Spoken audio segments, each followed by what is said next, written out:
Hey guys, Desolate Magic here, and I thought I'd just make a follow-up video about the situation at Gen Con because, well, there's misinformation and I'd say slightly incorrect, accounts and stuff going around about what happened. Plus, I have new additional information and, it's been another day and whatever. So, last I heard, Matthew Lotair, whatever the hell his name is, has not been arrested yet. But, one booth exhibitor talked to another booth exhibitor, and word got around he may have attempted to flee back to his home state.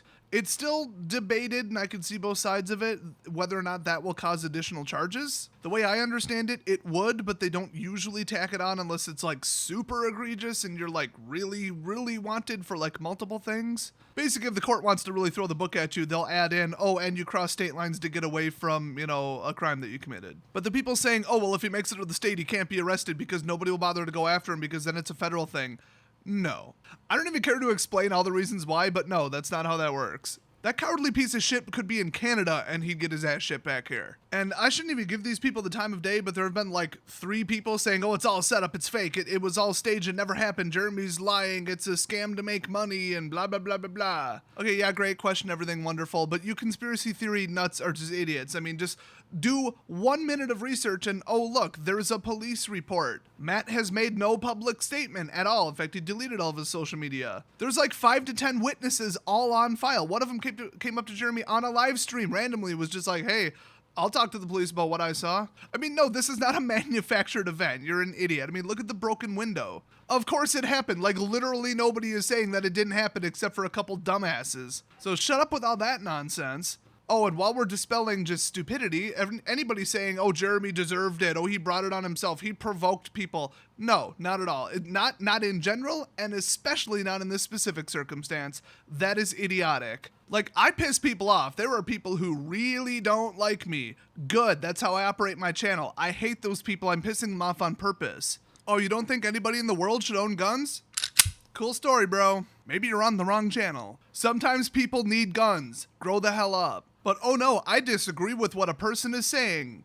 I better punch him. I better physically attack him in real life. That makes sense. That's the logical progression, the next step that a normal human being would take. And if you look into this guy, he's a complete nut job. I mean, just look at his history and who he follows and what he's been saying on social media in the past. He is crazy. He is not a rational, logical person. There's something wrong with him mentally, clearly. So the person at fault in a physical attack where the attacker is a complete basket case, it's the attacker. Like, the only time I would say it's justified to attack somebody is if, like, they're, like, within the law, you can attack them. Like, if they're physically harming a person, they're a wanted criminal and you can legally restrain them for getting arrested. Yeah, knock them out. I mean, if they're like running around with a weapon and threatening people, yes, you can attack the person. I should clarify, in some cases, there are some cases where that wouldn't be legal.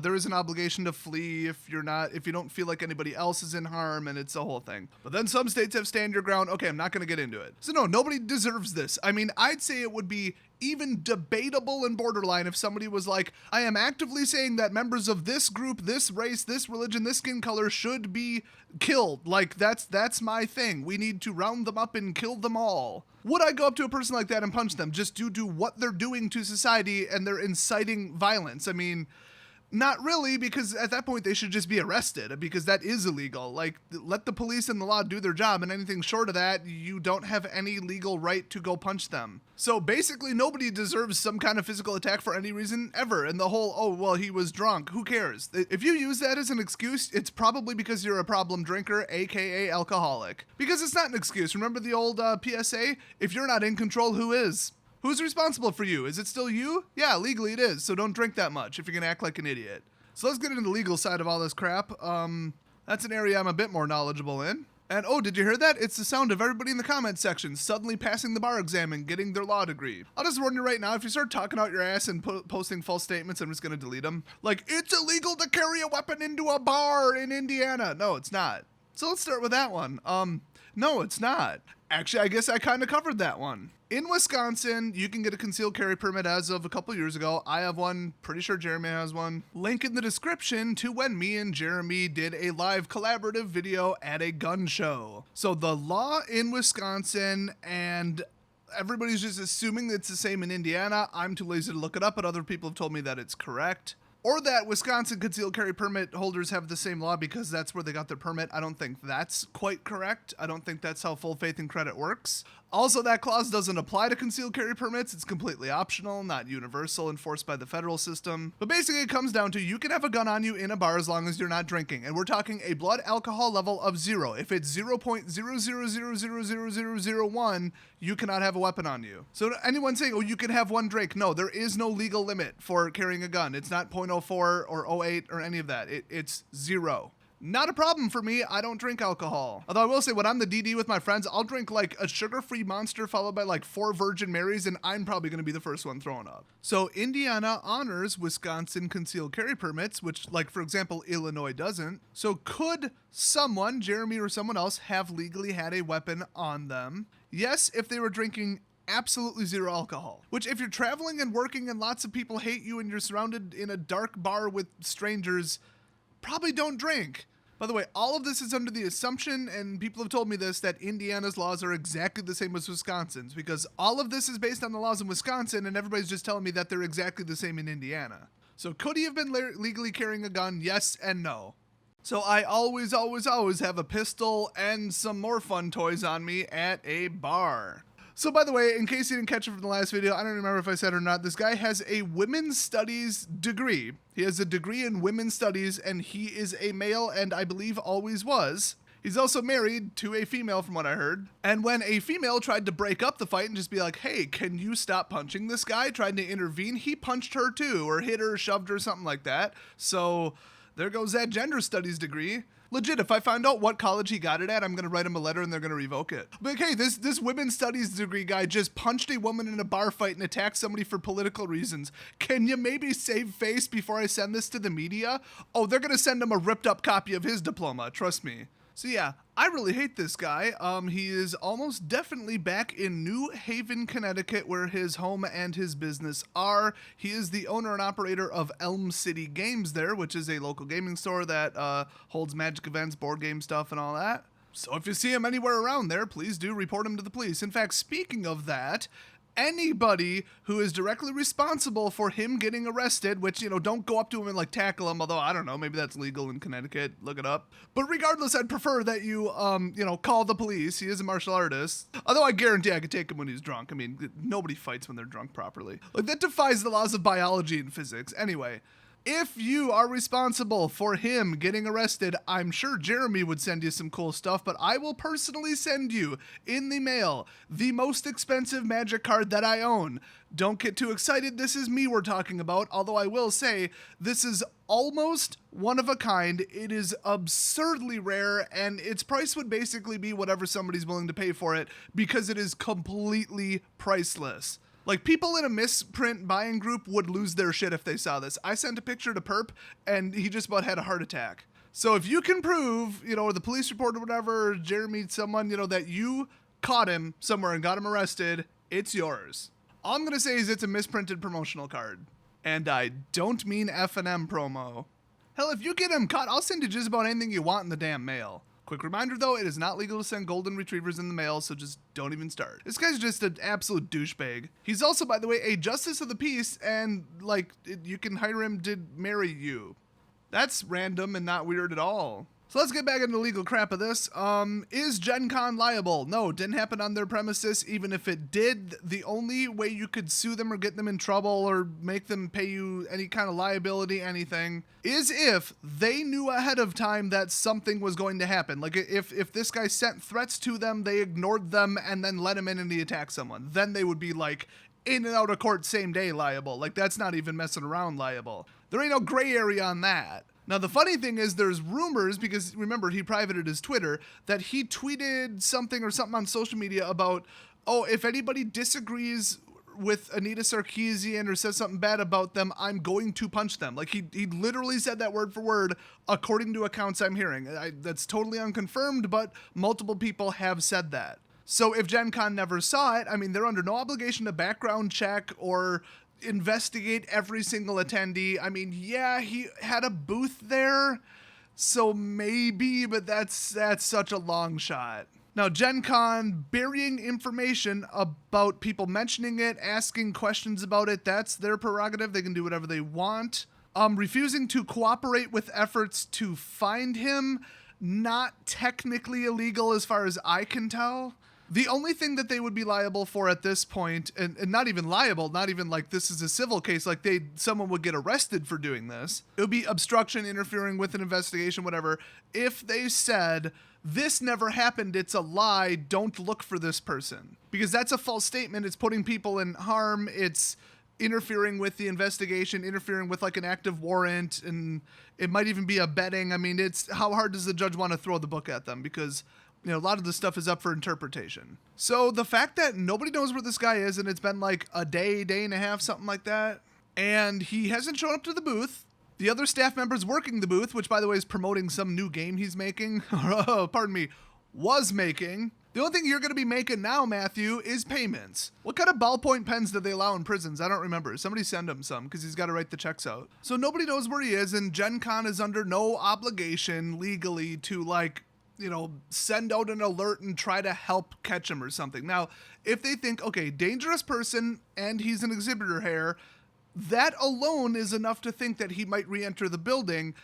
If he hurt somebody else inside of Gen Con and they did not take proper precautions to keep him out of Gen Con or check if he was already inside the next day, they're in trouble. They would be liable for 100% of medical bills, any kind of emotional damage, injury, and distress. I mean, they'll end them. They will be gone as a company. That's why it probably would have been wiser to go after them, although maybe they were doing that behind the scenes, but for PR reasons, they were hush-hush about all this. There's a difference between obstruction and just not helping. Like, a policeman can't just come up to me while I'm walking on the street, catch a Pokemon, and say, hey, we're looking for a guy in a white shirt and this and that and that. You now have to go look for him, and if you don't go look for him, we're going to arrest you. You can't just conscript people or companies or anything. But if I knew what he looked like, knew what he did, and then he walked into my business and harmed one of my customers, and I didn't call the cops because he was there, I'm in trouble. So Gen Con, maybe pull your head out of your ass. I mean, the only reason that they're not reporting on this is because they're super liberal from what I've heard, and this isn't a liberal gone way too far and they got to protect their own. Okay, that's what it's looking like right now, but with a lack of any kind of PR statement, clarification, anything, whatever. I mean, if they're just going to take the stance of it happened outside Gen Con and it makes us look bad, so who cares? It happened at some bar. Yes, it's one of our exhibitors, but what are we going to do? Make a statement about it so even more people hear about it? That would be idiotic. There's no reason to give yourself negative press. It doesn't even make sense. So are they doing anything illegal or did they do anything illegal? No, not yet, and not necessarily. But are they being dicks about it? Absolutely. So make sure everybody hears about them trying to cover it up because we need to Streisand effect the shit out of this. Just make a post right now. Facebook, social media, Twitter, anything. Instagram, whatever you kids use these days. I send people emails. Hell, I might send you a letter in the mail. And I'm 31. But get on there and just be like, hey, did you guys hear about this? And now they're trying to cover it up. Boom. More people than you just heard about it. And one person tells 100 people, a couple of them tell their friends. And you ever heard the term going viral? I mean, this is already all over 4chan. They're spreading around because, it's a 4chan kind of story. And they helped identify him because 4chan's fucking awesome. Dude, if they can find Shia LaBeouf's flag, I'm pretty sure they can find some obnoxious liberal in a rainbow flag shirt walking around a convention. And they did. So before I get to the last really important part here that's just odd about this whole thing, link in the description to a fundraiser by Ethan Van Shiver. I totally don't remember who that is. I think it's like some comics guy or something. I don't know. But he's doing a fundraiser for Jeremy to cover legal fees and, travel expenses and whatever else. Just anything to do with the whole situation to help him out. And everybody knows legal fees is going to be the problem here. You got to stay maybe an extra day to talk to the police. It's time out of your day. It's not making videos. Like, it costs money to, make sure that justice is served to somebody who attacked you. America is fucking ridiculous. But a civil suit is just an investment. I mean, I think we all know that. And honestly, even if you're not just like, I want to help him out with legal fees, he has enough money. Nobody has enough money for legal fees. Trust me. Ethan and Hila didn't have enough money for legal fees. Legal fees make medical fees look like a trip to McDonald's. After which, ironically, you'd probably need medical assistance because McDonald's is disgusting. But they already met their goal and the campaign is trending, which is hilarious. But still, it's like, it's gonna take more than that to get the ball rolling. So please do go donate. There's been 486 backers already. That is absolutely fantastic. Even if you're like as broke as I am, just send the link to anybody post it on social media and just be like, hey, help this guy out. Here's what happened. And people be like, damn, yeah, holy crap. And this is your opportunity to like actually personally by yourself do something to fight back against these people, these disgusting, violent, hateful, brainwashed assholes. In fact, I'm gonna coin the term right now. Let's all punch back with our wallets. I just realized I actually have weapons in my wallet. You can fit a pretty big blade in your wallet, I'm just saying. Got a set of lockpicks in there too, actually. Oh, and I got a fire starting lens in there too. So anyway, yeah, help him out, link in the description. But the final part, where the hell is this guy? I mean, I was watching Jeremy's live stream of the cosplayers going past in the cosplay parade, and I literally found Carmen Sandiego, and we still haven't found this fucker. By the way, Carmen Sandiego, that is some throwback cosplay. I love it. It's classic. It's classy. Kudos to you. It almost makes me feel better about seeing a grand total of 0 Sailor Moon drag, okay? I go to conventions specifically for the premium level Sailor Moon drag. So why haven't we found this guy? Well, probably because he's hiding. Case solved. You're welcome, everybody. I should become a private investigator. But why hasn't he turned himself in? Does he really think that anything about the next week is going to involve him not getting caught? He could fly to the Bahamas, to some country that doesn't extradite to the US, which would be odd considering his business and his wife. Or he can... what? I mean, you gotta get caught eventually. You might as well, you know, look good in court by turning yourself in. I mean, that's the first step. Not that I want to help this guy out. But when it's been this long, he either has a really good reason, like, oh, I gotta real quick cash out some stocks and get some money in my account to hire a lawyer. Like, you know, that would be why you wouldn't turn yourself in. Sparing anything that's really like, I need to do this first. I need to get this done first before, before turning myself in. I don't see a reason. I don't get, does he really think he could just return home and everybody's gonna forget about it? Hell no. He'll be lucky if his house and his shop isn't burned down when he gets home. He went way too far. The political climate in America right now is a little bit polarized and the two groups kind of hate each other a little bit. And if he thinks maybe he took it a little too far by, you know, just physically attacking somebody for believing something different than him, oh, there's crazier motherfuckers out there than you, Matthew. And you got doxxed in about 5 seconds because you're a public figure. I mean, you make a game, you have a booth, and you put pictures of yourself online. Congratulations, people know who you are. You just doxed yourself, you dumbass. So anyway, I have a third theory about why he didn't turn himself in. It's not very polite, but let's just say I don't think he's alive anymore, and I don't think somebody got to him. I think he was just like, oh shit, because remember, his first response or action to this was to probably hide in his hotel room, or a friend's one probably, because I mean, who wouldn't be able to find out where he checked in? And then delete all of his social media accounts or lock them, private them, whatever. His Facebook page for his business is gone, Twitter's locked down, everything's gone. And then right after he gets done with that, he's probably thinking, well, shit, you know, this is gonna cost me money, I'm going to jail, I gotta go to court, ooh, I fucked up, I better turn myself in, or, you know, I don't want to get too graphic or anything, I'm just saying people have done this. Hey Matthew, if you're still alive and you're watching this, quit being a little pansy-ass bitch and walk into the nearest fucking police station, you asshole. We all know you're clearly already a coward by hiding online and attacking somebody with a sucker punch out of nowhere. How about you take your balls out of your wife's purse and face the fucking music? Don't take some little bitch-ass way out. We all want blood, and that's gonna happen in court. So grit your teeth and get through it. So the only thing left to say is if you see this guy, don't just think, oh, I'm so mad at him, oh, it's time for revenge, and walk up and sucker punch him, okay? That makes you no better than he is. And I'm not just saying, oh, we all want to do it, and of course you should, but we gotta look civil and save face because then we look like we're taking the high road. So sorry guys, but we have to do it. No, it's just, I don't solve shit with violence unless violence is already on the table. So if you want everybody to disavow him, his actions, be like, wow, that guy went too far. Maybe I should reassess my entire life of being a social justice piece of shit. Maybe this is what happens when he drank too much of the Kool-Aid. Maybe I should second guess all his bullshit. But if somebody attacks him and then he goes to the fucking hospital or something, then great, guess what? He's the victim. He's the martyr. Now, oh, he attacked one on our side and then we attacked him back. Now we're even. Oh, this is war. It'll just encourage more violence. Just don't do that. Just call the police, get him arrested. Real simple. Oh, and I just realized there's something I completely forgot to mention, and a lot of you got this wrong, so once again, if you don't know what you're talking about legally, shut the hell up.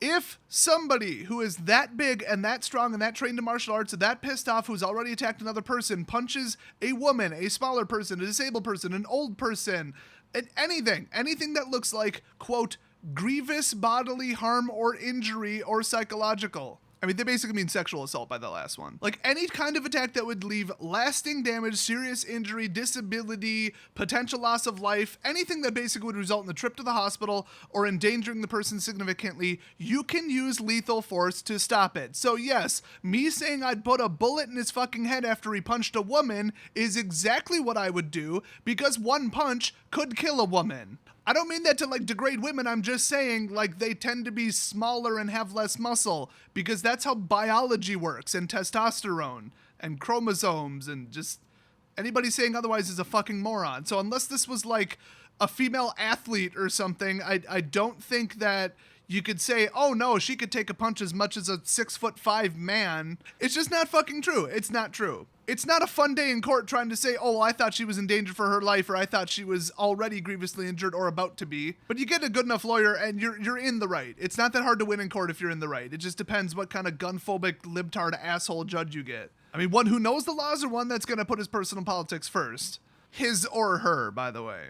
So there's no magic rule where you're counting on one hand. Okay, that's one punch, that's two, that's three. Oh, he hit 5, and then you could put a bullet in them. Any attack that you think at the time is serious enough, shoot him. It's really that simple. Everything leans on like a power difference and this and that. So yeah, him attacking Jeremy within, 1, 2, 3 seconds, shooting him, no, probably not. They're equal size, and Jeremy didn't even have to go to the hospital after it. It would not look good, and it would probably not do well in court. But just personally, I tend to stop fistfights with pepper spray or my own fists, so it looks better on the police report. But anybody legitimately in danger of grievous bodily harm, you can shoot them. They don't have to have a deadly weapon. No, that's just not the law anywhere. Not in any of the 50 states. And honestly, me personally, I wouldn't pull out my gun till it's a last resort, but if I can't get to a woman getting punched in the face by an angry drunk guy, he's getting his ass shot. Otherwise, even if I think they're in, danger for their life or whatever, one chop to the throat and the fight's over. If you can't breathe, you can't fight. I mean, I don't know if self-defense is new to some of you, but that's how you end a fight. So anyway, that's about everything I can think about covering this situation, and I will obviously be monitoring it closely from a legal standpoint, and I'll probably have a little live stream party celebration when he gets caught. Or if they find him dead. Either one. Honestly, a mentally unstable, cowardly piece of shit with this much pressure on him, let's just say I've seen it before. So on that cheery note, thanks for watching, guys, and I'll see you next video.